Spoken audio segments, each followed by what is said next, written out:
Olá, seja muito bem-vindo a mais uma aula do Carisma Start, curso Aprofundamento.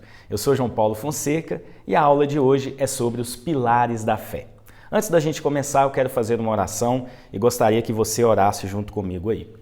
Pai, nós te agradecemos por esta oportunidade, ó Deus. Obrigado porque o Senhor tem sido bom conosco. Que o Senhor direcione esta aula, ó Pai, segundo a tua vontade. Fala em cada coração e que o Teu Espírito Santo possa nos conduzir, ó Deus. Meu Pai, que tudo aquilo que nós fizermos possa ser feito para exaltar o Teu nome, Jesus. Assim nós oramos e Te agradecemos em nome de Jesus. Amém. Bom, hoje nós vamos falar sobre os pilares da reforma. Os pilares da reforma são imprescindíveis para entendermos todo o desenvolvimento da doutrina cristã. Claro que a reforma protestante foi um marco no cristianismo. Para entendermos os pilares da reforma e a reforma protestante, nós precisamos fazer uma viagem no tempo para analisarmos todo o contexto desta reforma e tudo aquilo que aconteceu anteriormente para que a reforma protestante acontecesse. Então, antes da gente adentrar nos pilares, eu quero trazer um estudo bem histórico para você entender o porquê a reforma protestante aconteceu e por que foi importante essa fundamentação dos pilares, os 5 pontos que nós vamos aprender na aula de hoje. Bom, por que nós devemos estudar os pilares da reforma? Talvez essa pergunta você está fazendo nesse exato momento. Então eu coloquei 3 pontos para nós entendermos o porquê estudar esses pilares da reforma protestante. O primeiro ponto é para entendermos as diretrizes da nossa fé. Isso é fundamental porque todos nós cristãos precisamos andar em unidade. E as diretrizes da nossa fé são importantes para que nós não venhamos a fundamentar doutrinas errôneas contrárias às Escrituras. O segundo ponto é para conhecermos todo o desenvolvimento do cristianismo ao longo dos séculos. Claro que isso é importante porque ao longo dos séculos surgiram várias doutrinas, vários pensamentos teológicos, então é necessário que a gente siga uma ordem cronológica e histórica dos fatos para entendermos esse desenvolvimento do cristianismo ao longo dos séculos. E o terceiro e último ponto é para nunca nos desviarmos da verdadeira essência do Evangelho.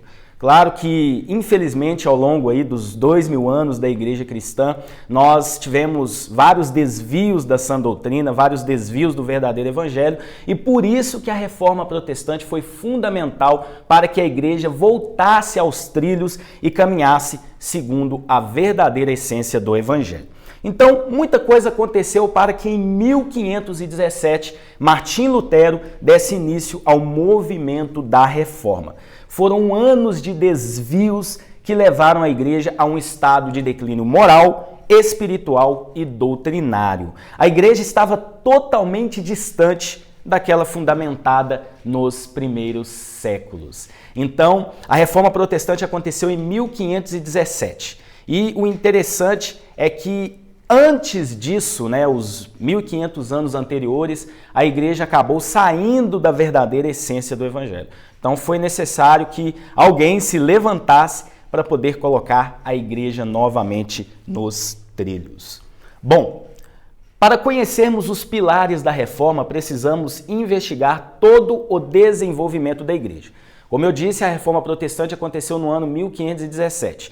Porém, muita coisa aconteceu antes disso. Então eu quero trazer para vocês um contexto histórico de mais aí de 1500 anos, onde a igreja teve grandes momentos, inclusive os primeiros 500 anos ali foram essenciais para que a igreja se tornasse a igreja verdadeira de Cristo, e depois disso a igreja acabou se desviando e a gente vai mostrar os fatores que levaram a igreja a esse desvio. Então o que foi a Reforma Protestante? Foi um movimento de retorno à sã doutrina. Após anos de desvios, um homem chamado Martim Lutero se levantou com a iniciativa de promover uma reforma dentro da igreja. Então, a reforma protestante, para a gente resumir tudo, foi um retorno à sã doutrina. A igreja estava totalmente desviada dos fundamentos bíblicos. Martim Lutero, creio que na direção de Deus, claro que Deus é soberano e nada acontece por acaso, Deus o levantou para que essa reforma acontecesse. A gente vai estar explicando um pouquinho agora de todo o desenvolvimento da igreja até chegar à Reforma Protestante, para nós entendermos esse processo da Reforma e todos os pilares que a gente vai estar apresentando nessa aula. Então, quando começou a igreja, né? Muita gente talvez já está aí pensando sobre isso. Lá em Mateus capítulo 16, versículo 18, Jesus ele diz o seguinte: eu te digo que tu és Pedro, e sobre esta pedra edificarei a minha igreja, e as portas do inferno não prevalecerão sobre ela. O contexto dessa passagem mostra Jesus fazendo uma pergunta aos discípulos: olha, quem que o povo diz que eu sou? Aí os discípulos disseram: olha, alguns falam que você é Elias, outros falam que você é um dos profetas. Aí Jesus disse: olha, e vocês, para vocês, quem eu sou? Pedro tomou a palavra e disse: tu és o Cristo, o Filho do Deus vivo. E diante dessa declaração de Pedro, Jesus ele traz essa afirmação: te digo que tu és Pedro, e sobre esta pedra edificarei a minha igreja. Claro que o nome Pedro, do grego, significa meio que pedra, né? E Jesus fez um trocadilho no grego, dizendo: olha, tu és Pedro, e aí Jesus aponta para si dizendo: e sobre esta pedra, porque a afirmação de Pedro é que Jesus de fato era o Filho do Deus vivo. Então Jesus usou essa afirmação para dizer o seguinte: olha, a igreja será fundamentada sobre mim. Então, em 1 Coríntios 3, versículo 11, Paulo traz todo esse entendimento, porque ninguém pode lançar outro alicerce além do que está posto, o qual é Jesus Cristo. Então, o fundamento da igreja é Jesus Cristo, não é homem, não são pessoas. O fundamento é Jesus Cristo. Então, era necessário, né, que Jesus cumprisse toda a antiga aliança e inaugurasse a nova aliança. Cumprindo todos os rudimentos da lei do Antigo Testamento, todos que pela fé crescem em seu nome faria parte do povo de Deus. A igreja começou após a descida do Espírito Santo, Atos capítulo 2. Antes de Jesus ser assunto aos céus, Jesus ele deu assim uma diretriz muito grande. Ele disse para os discípulos: olha, recebereis poder ao descer sobre vós o Espírito Santo e sereis minhas testemunhas. A partir do momento que o Espírito Santo desceu sobre eles, Atos capítulo 2, eles começaram a testemunhar a Jesus Cristo, e aí a igreja começou a tomar corpo. A palavra igreja vem do grego eclesia, que significa assembleia de pessoas chamadas para fora. Ou seja, a igreja do Senhor Jesus tomou corpo a partir da descida do Espírito Santo em Atos capítulo 2. E o interessante é que em Atos capítulo 2, versículo 42, a gente já tem aqui meio que toda a diretriz da igreja, tudo aquilo que a igreja já estava fazendo, né? Eles perseveravam na doutrina dos apóstolos e na comunhão, no partir do pão e nas orações. Em cada um havia temor e muitos sinais e prodígios eram realizados pelos apóstolos. Então, a partir do momento que o Espírito Santo desceu sobre eles, eles passaram a ser testemunhas de Cristo. Eles pregavam Jesus Cristo ressuscitado e o cumprimento de todo o Antigo Testamento na pessoa de Cristo. Então, a partir do século I, né, o primeiro século, ali a igreja começou a se desenvolver. Então, inicialmente, eles se reuniam de casa em casa e também no templo. Então, a igreja começou a tomar corpo. Pedro, em uma pregação, ganhou 3.000 almas para o Senhor Jesus. Posteriormente, Pedro, também em outra pregação, alcançou 5.000 vidas. Então, a igreja começou a crescer, pessoas começaram a ser impactadas por meio do testemunho vivo dos apóstolos, que foram totalmente capacitados pelo Espírito Santo. Algumas características da igreja do primeiro século, né? E isso foi assim de fundamental importância para a gente entender a nossa fé hoje, né? A pregação do Evangelho em Jerusalém, Judéia, Samaria e Império Romano. Inicialmente, os apóstolos começaram a pregar em Jerusalém. Claro que eles estavam ali, esperaram a descida do Espírito Santo, e na cidade de Jerusalém, que era, né, é a cidade mais importante ali do povo judeu, eles começaram a pregar o Evangelho, e claro que os apóstolos, eles começaram também a seguir em outras regiões da Judéia e Samaria, cumprindo aquilo que Jesus disse para eles em Atos capítulo 1. E todo o Império Romano começou a ser impactado pela mensagem do Evangelho. É interessante que esse contexto, ele nos traz um cenário muito interessante, porque dentro desse primeiro século da igreja nós tivemos a composição do Novo Testamento, tendo Paulo como grande organizador da visão cristã. Então foi durante o primeiro século que o Novo Testamento foi escrito, né? Os evangelhos, o livro de Atos, as cartas paulinas, as epístolas, o livro de Apocalipse, finalizando. Então toda a composição do Novo Testamento que nos traz a nova aliança, nos traz a pessoa de Cristo e toda a obra salvífica dele, foi esse Novo Testamento foi escrito aí no primeiro século. Então, após a descida do Espírito Santo, os discípulos passaram a testemunhar a Cristo. Igrejas foram plantadas, vidas alcançadas e, apesar das diversas perseguições, foi um tempo de muito crescimento. Paulo, ele se converteu nesse período. Paulo, ele era um judeu fariseu praticante, né, um religioso, e ele foi o apóstolo aos gentios. Os discípulos de Jesus, os apóstolos de Jesus, se concentraram muito ali nos judeus, porque eles eram judeus.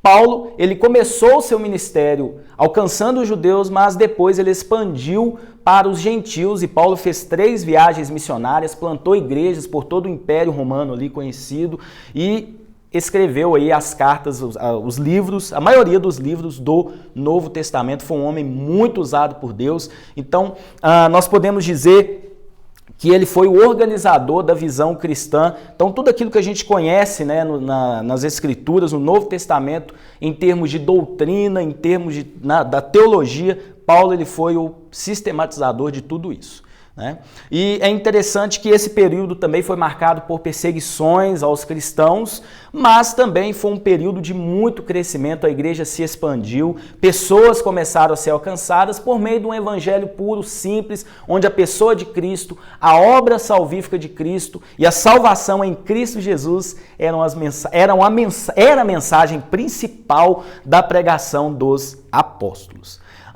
A partir desse período, né, o primeiro século, nós vamos entrar no segundo século da igreja e os primeiros 500 anos da igreja. Nesse período foi a ponte entre os apóstolos e os que deram sequência ao desenvolvimento da igreja. Então, primeiro século... Não, só pra te corta isso. Tu vai usar a Bíblia agora? Não. Você vira ela com a parte do lado aqui pra cima. Como assim? Ao contrário. Porque tá estourando na... Tá. Não, então pode... Por causa do brilho aqui. Tá. A luz tá pegando, tá estourando aqui, ó. Tá. Deu certinho aí? Melhorou? Melhorou. Beleza. Então vamos lá. Poder, isso é gelo. Então eu vou voltar do primeiro século, do segundo século, aliás. Vamos lá. Então agora a gente vai partir para o segundo século e os primeiros 500 anos da igreja. Esse período foi a ponte entre os apóstolos e os que deram sequência ao desenvolvimento da igreja. Então o século I foi marcado pela ação dos apóstolos, né? Paulo escreveu as cartas, igrejas foram plantadas, os judeus foram impactados ali, né? Muitos se converteram, outros não. E claro que os apóstolos morreram nesse período e nós entramos agora no segundo século, né? Esse período ficou conhecido também como a patrística, onde alguns homens, chamados os pais da igreja, contribuíram para o desenvolvimento das doutrinas bíblicas. Então, nos primeiros 300 anos ali, após o primeiro século, alguns homens se levantaram e esses homens são conhecidos como os pais da igreja. Eles contribuíram muito, colocando diretrizes com relação às doutrinas da igreja e principalmente doutrinas bíblicas, né? Então esse período também foi marcado por uma organização teológica, litúrgica e eclesiástica da igreja. A gente tem 5 contribuições vindas desse período e eu quero trazer para vocês. Esse período trouxe muita contribuição para a igreja. Foi nesse período que nós tivemos a formação do cânon bíblico e a composição de textos sagrados. Bom, os apóstolos, né, e Paulo escreveram lá as cartas do Novo Testamento, porém eles não tinham organizado esses textos em um livro apenas. Então foi no segundo, terceiro e quarto século que nós tivemos essa organização. Foram anos ali de discussões para que o Novo Testamento fosse organizado e também o Antigo Testamento. Nesse período também nós tivemos a composição dos textos. Como é que eu posso dizer nessa questão?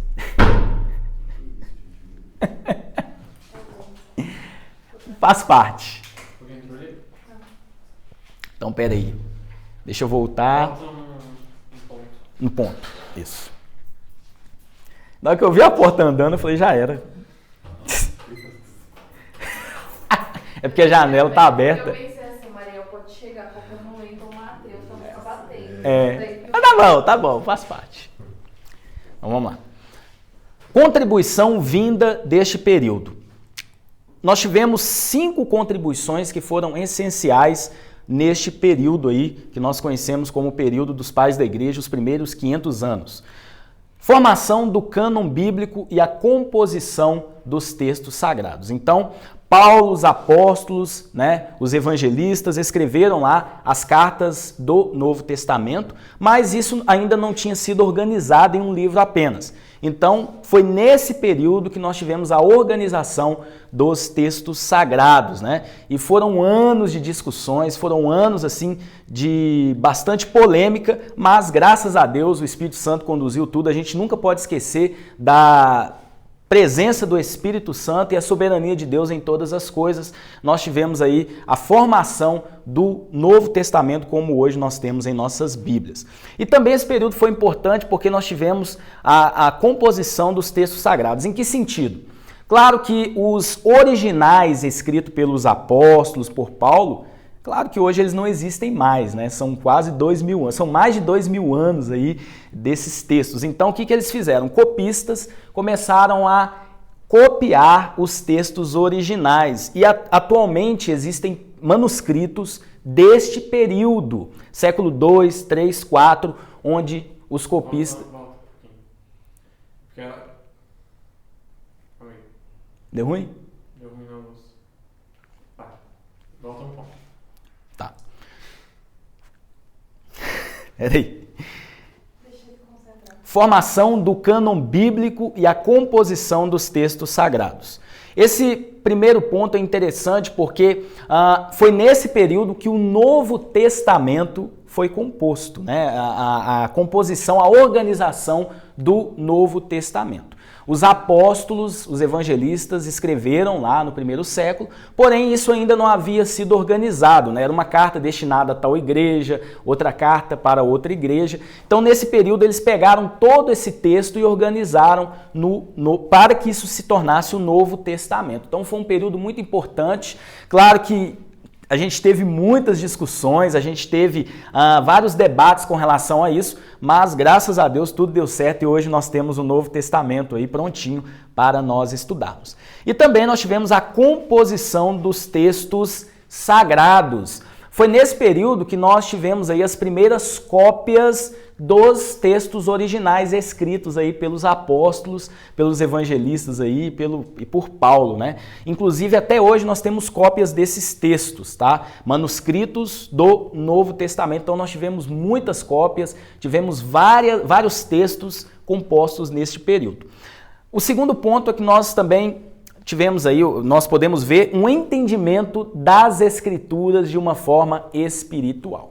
Então os pais da igreja trouxeram essa espiritualidade ao analisar as Escrituras. Não apenas como uma filosofia, não apenas como uma religião vaga, mas como um modo de vida, né? Então isso trouxe também bastante benefício para a igreja. O terceiro ponto, a apologética em defesa da fé cristã contra as heresias que surgiram. Desde o século I, desde o início da igreja, algumas heresias estavam adentrando na igreja. Então os pais da igreja, eles foram fundamentais na defesa da fé. Algumas heresias como a negação da Trindade, negar a divindade de Cristo, negar o pecado original, muitas heresias estavam adentrando na igreja. Então os pais da igreja, eles tiveram essa ação fundamental para que a igreja não se desviasse logo de cara, né? A igreja apenas com 200 anos ali, mais ou menos 150, 200 anos, ela continuou a caminhar no trilho da sã doutrina. O quarto ponto, surgimento de credos para fundamentar a visão bíblica, a visão da igreja, né, com relação às principais doutrinas bíblicas. Então os credos, né, eles foram fundamentais para pegar toda essa defesa da fé, toda essa doutrina bíblica, essa sã doutrina, colocar em um modo organizado para que a igreja pudesse viver isso e para que não houvesse desvios. E o quinto ponto aqui é a realização de concílios para organizar a igreja. Então, vocês percebem que esse período foi de fundamental importância para a solidificação da igreja. Lembrando que a igreja tem um alicerce, esse alicerce é Jesus Cristo, né? A igreja está alicerçada nele. Então, os primeiros 500 anos da igreja foram fundamentais para que a igreja tomasse corpo, não só na parte eclesiástica, né, mas também na parte teológica, na parte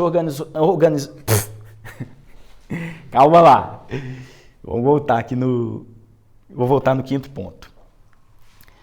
Quinto, realização de concílios para organizar a igreja.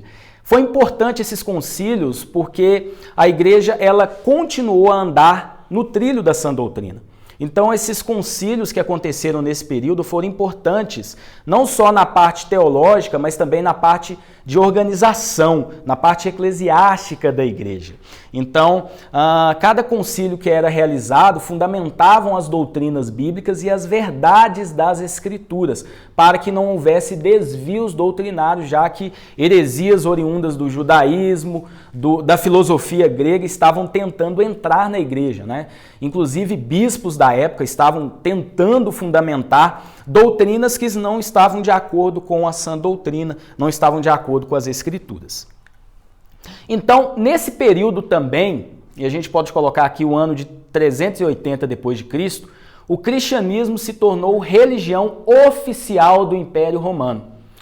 De fato, isso trouxe, né, uma certa paz para os cristãos, né? Porque os romanos dominavam todo o mundo onde o cristianismo estava influenciando. Então, a partir desse momento, o cristianismo se tornou a religião oficial do Império Romano. Então, era meio que moda, né? Todos ali se tornarem cristãos. A igreja se ligou ao Estado e a partir desse período nós tivemos um declínio espiritual e moral da igreja. Por quê? Porque isso trouxe muita contaminação à igreja. Então, alguns pensamentos filosóficos, algumas visões religiosas de outras religiões, né, que existiam no Império Romano começaram a adentrar na igreja. E a gente teve também, após esse período, a Idade Média, que nós podemos colocar do ano 600 até 1100. Então foi nesse período que a igreja entrou em total declínio. Alguns pontos foram preponderantes para que a igreja entrasse em um declínio moral e espiritual. Nós tivemos aqui a tradição acima das Escrituras. Então eles começaram a pegar pensamentos filosóficos, coisas que pessoas disseram anteriormente que não estavam nas Escrituras. Eles começaram a pegar tudo isso e colocar no mesmo nível das Escrituras. Então isso trouxe uma fundamentação de doutrinas totalmente errôneas, sem base bíblica. Então nós tivemos assim uma contaminação muito grande nesse período. Tivemos papas que eram líderes nomeados pelo próprio império, né, que fundamentavam ideias eticamente, moralmente, espiritualmente e teologicamente erradas. Então, os papas, né, que eram os líderes na época, eles começaram a colocar coisas que não estavam nas Escrituras. O interessante é que, nesse período, né, nós tivemos aí a mudança do alicerce da igreja. O alicerce da igreja não era mais Jesus. A salvação não era mais por ele. As liturgias se tornaram vazias e a igreja se distanciava cada vez mais da verdadeira essência do Evangelho. Porque a palavra do Papa estava no mesmo nível das Escrituras, né? A tradição estava muitas das vezes acima das Escrituras. Então, tudo aquilo que os apóstolos, os pais da igreja fundamentaram no alicerce que é Jesus, foi deixado de lado.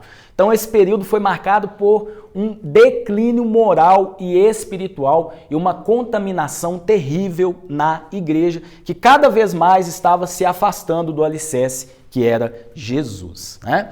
Após esse período, nós tivemos aí a escolástica, que foi um período aí de 1100 a 1400. Esse período, por incrível que pareça, foi um período muito importante, porque alguns pensadores cristãos começaram a organizar algumas ideias que mais tarde seriam defendidas pelos reformadores.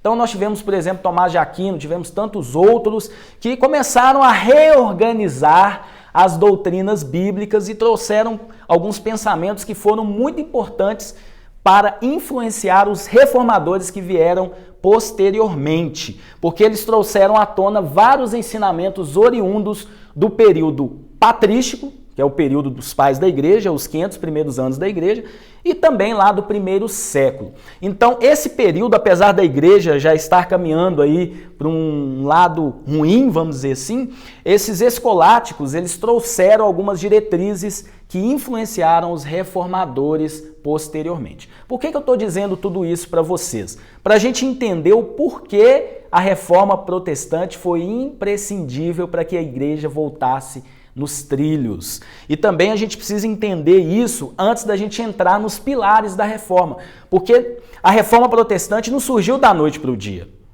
Os pilares da reforma não foram organizados de um dia para o outro. Nós tivemos anos e anos de desvios, de conduta ruim, vamos dizer assim. Mas graças a Deus, por meio do Espírito Santo, por meio da soberania de Deus que levantou homens cheios do Espírito Santo para poder guiar e colocar a igreja novamente aos trilhos. Então aqui agora nós entramos na pré-reforma, que foi um período aí entre 1400 e 1500. A escolástica avivou o coração de muitos dentro da igreja. Então nesse período vários movimentos pré-reformadores surgiram. Por exemplo, nós tivemos aí por volta de 1300, John Wycliffe, que também veio com algumas ideias importantes, né?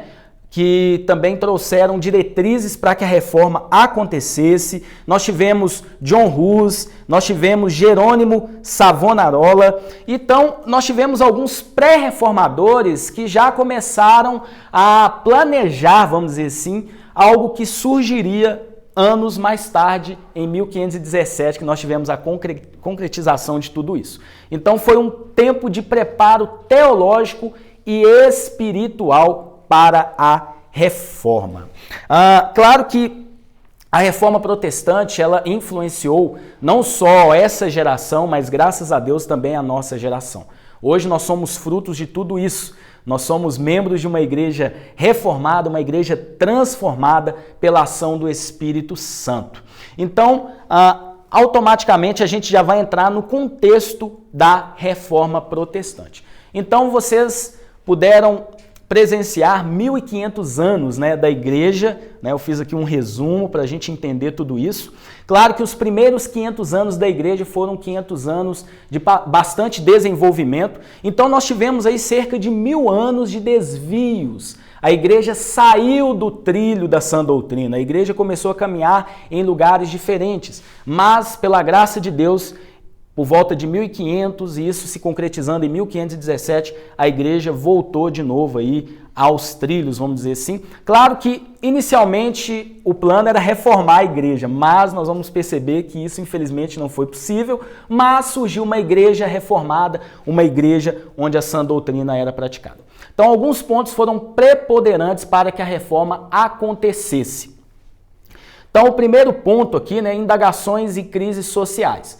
No período onde a reforma protestante aconteceu, né, algumas coisas estavam acontecendo no cenário mundial. A Europa estava totalmente mergulhada em uma crise econômica, financeira, e tudo isso gerou no coração das pessoas um sentimento de mudança.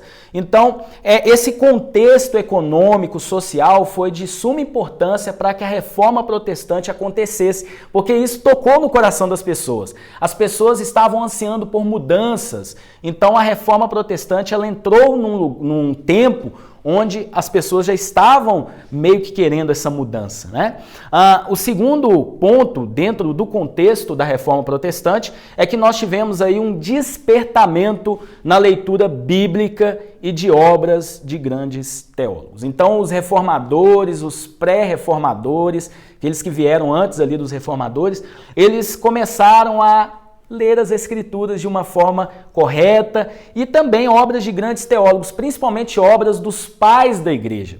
Então, tudo isso foi fundamental para que a reforma protestante tivesse uma base, tivesse diretrizes e não fosse simplesmente uma reforma religiosa, mas sim uma reforma espiritual dentro da igreja. Então, esse despertamento na leitura bíblica foi preponderante. Até porque na igreja, atual ali, a leitura bíblica ela era restrita apenas aos padres, ao Papa, era algo assim muito raso, mas nesse período nós tivemos um despertamento na leitura bíblica. Isso foi preponderante para que a igreja caminhasse de novo ao trilho da sã doutrina.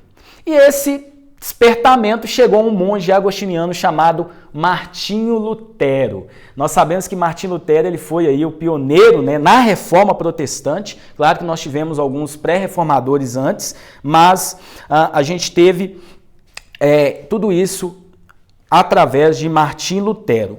E ele, depois de muito examinar, de muito ler, viajou até Roma para conhecer a Igreja Católica ali, que era a Igreja Universal, era a Igreja de todo o Império. Ele fundamentou a sua linha de pensamento na Reforma com base em Romanos, capítulo 1, versículo 17, que diz que o justo viverá pela sua fé. Então, a primeira característica de Martinho Lutero ao decidir reformar a reforma protestante foi se voltar para as Escrituras. Então, a igreja se desviou tanto das Escrituras que cada um fundamentava aquilo que pensava, cada papa criava suas diretrizes, a igreja estava totalmente fora do alicerce. Então, foi por meio das Escrituras, e Lutero foi totalmente convencido pelas Escrituras, que a igreja voltou outra vez aos trilhos.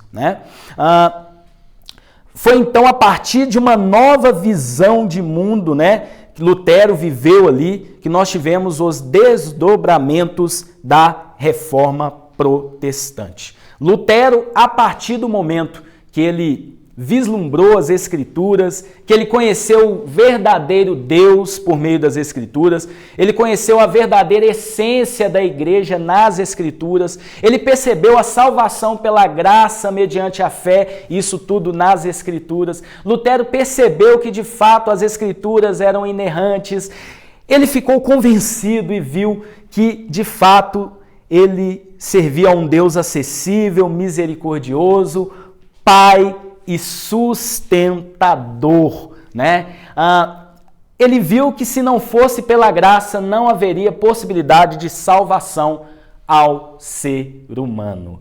A Igreja Católica fundamentou tanto a questão das obras, fundamentou a questão das indulgências, fundamentou alguns preceitos totalmente fora das Escrituras, e Lutero, por meio da Bíblia, por meio das Escrituras, ele percebeu que só há salvação ao ser humano por meio da graça de Deus e não pelos nossos méritos.